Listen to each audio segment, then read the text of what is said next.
Tollywood hero Sudheer Babu నటిస్తున్న latest చిత్రం Jatadhara.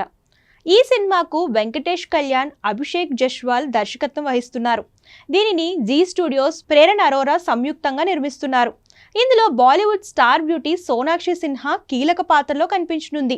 Devotional back drop లో రాబోతున్న ఈ మూవీ షూటింగ్ శరవేగంగా జరుగుతోంది. ఇప్పటికే జటాధర సినిమా నుంచి వచ్చిన పోస్టర్స్ ఊహించని రెస్పాన్స్ ను దక్కించుకున్నాయి. తెలుగు, తమిళ భాషల్లో రాబోతున్న ఈ చిత్రం నుంచి మూవీ మేకర్స్ వరుస అప్డేట్స్ విడుదల చేస్తున్నారు. ఈ క్రమంలోనే తాజాగా చిత్ర బృందం జటాధర టీజర్ విడుదల చేసింది. ఇక ఇందులో ఓ బూత్ బంగ్లా చూపించగా అందులో సోనాక్షి సిన్హా బంగారు ఆభరణాలతో పవర్ఫుల్ లుక్ లో కనిపించగా సాధారణమైన మనిషి అయిన సుధీర్ బాబుతో కలబడుతోంది. ఇందులో ఈ అమ్మడు విలన్ పాత్రలో నటించి అందరినీ ఆశ్చర్యానికి గురిచేసింది. డిఫరెంట్ లుక్స్ తో ప్రేక్షకులను భయభ్రాంతులకు గురిచేసింది. అమ్మడు లుక్స్ చూస్తేనే గూస్ బాంబ్స్ వస్తున్నాయంటున్నారు నెటిజన్స్. ప్రస్తుతం జటాధర టీజర్ సోషల్ మీడియాలో వైరల్ అవుతోంది.